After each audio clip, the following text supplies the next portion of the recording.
Hey guys, it's Elizabeth and welcome back to my channel. If you're new here, I'm a beginner homesteader and beginner gardener. I've been documenting my journey through this season of growing. If you can hear a lawnmower, I apologize. My neighbor has just started mowing as I sat down to do this. So I wanted to talk about what's going on with our flowers. I realize I haven't talked about our flowers much this year, and if you've been following along since the beginning, you know that I planted some flowers to I planted some flowers for a cut garden, and so far we've had some successes and failures. So I just wanted to go through and talk about what our flowers are, what's been growing well and what hasn't, and kind of what's been different versus what I talked about in the beginning of this growing season.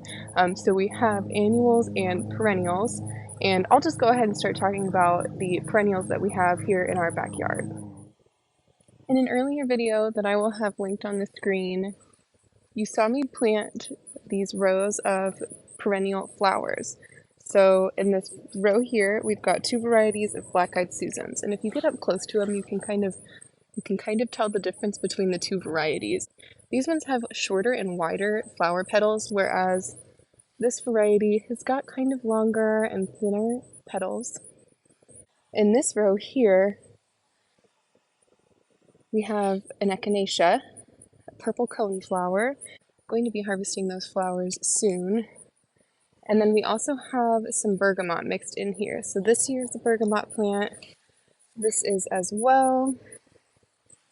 And then down on the end here, we have a bergamot that's still blooming. And then now this taller guy that's growing here, we think is a cardinal flower. I had to come back out and look at this plant because I don't think it's a cardinal flower anymore. Just as I look at the structure of it and how it's growing, it really doesn't seem like a cardinal flower, but I think it might be an aster. If you know, please drop a comment below and let me know. But I thought that it was purple coneflower. So when you saw me mapping out this row here, I wrote it down as purple coneflower, but it turns out that's not what it is. Oh, also, this is a butterfly weed. It kind of came out of nowhere, so it's not growing in a row, as you can see. Okay, and then this spot here, you can kind of tell where I dug a row here. That was going to be our gladiolas and our irises. So I planted the bulbs there, but they were since moved because we put our fire pit here and we wanted to be able to sit around it out here in the yard. So we ended up digging out those bulbs and planting them elsewhere, and I don't think any of them came up actually.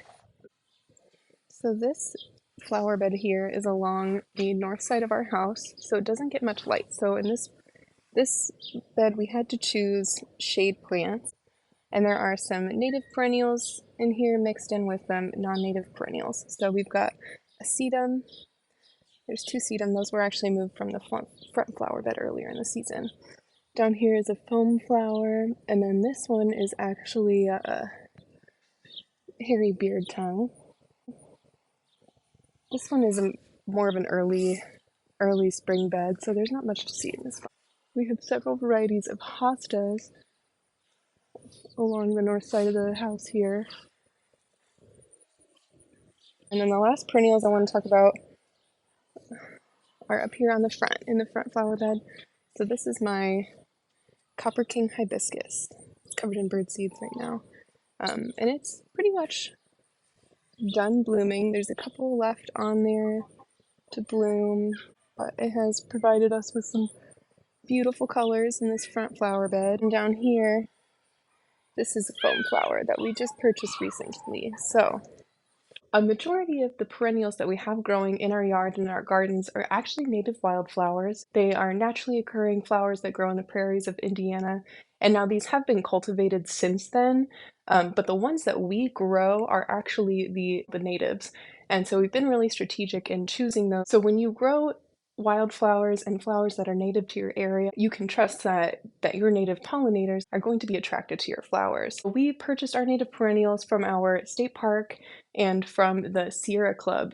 The Sierra Club has a booth at our farmers market, so if you know where I am, that booth is usually there in the earlier weekends of the farmers market, and they do sell a lot of native wildflowers and plants. So I used to work at a state park a couple of years ago, and this state park in particular has a weekend every April where they have a wildflower foray. So this is a weekend where they're taking you on wildflower hikes, and they have a native plant sale on one of the days that weekend as well. We were able to purchase native wildflowers there from people who grow them in their own yards. So specifically in Indiana, I know that they have an awesome wildflower program, and check out if the state park that's close to you has a wildflower foray. It's cool because you get to see wildflowers that you wouldn't see unless somebody was taking you on a hike and pointing them out. So we have a lot of really cool native wildflowers in Indiana that grow in the woods and also that grow in prairies. I'm going to list the varieties that we're growing that I know are native to Indiana.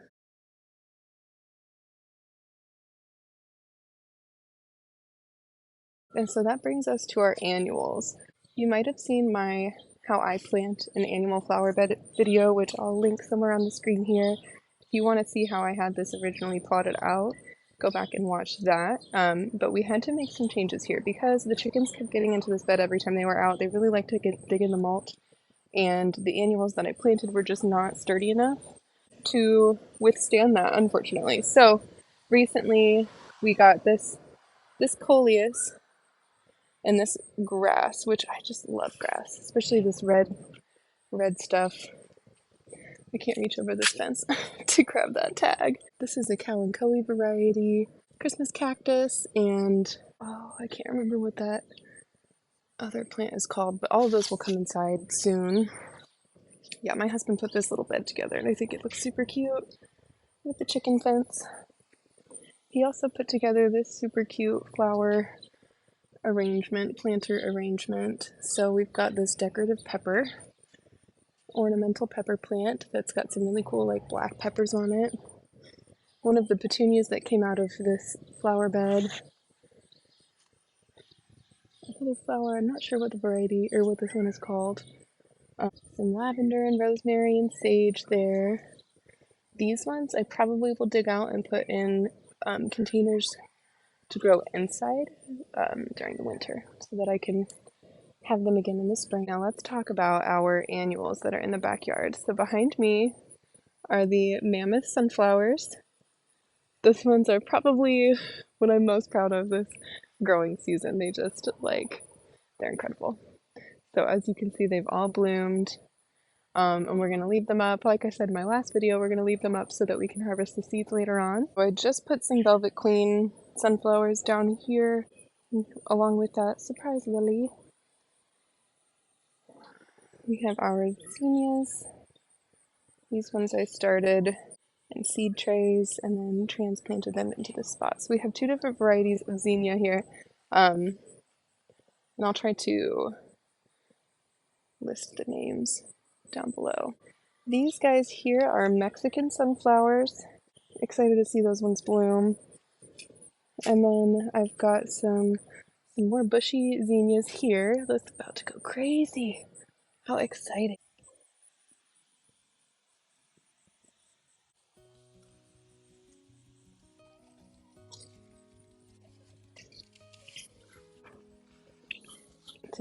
To cut the echinacea to harvest, you want to take the flowers that are nearly spent, so that are starting to get a little dried out. That one.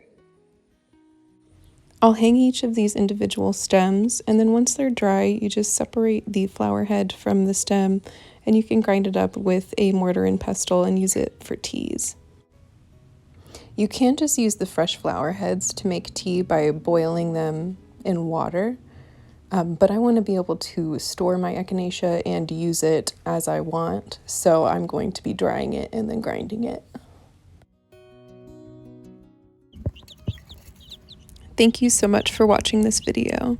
If you're new to my channel, please subscribe if you'd like to see what I'm doing next in my garden.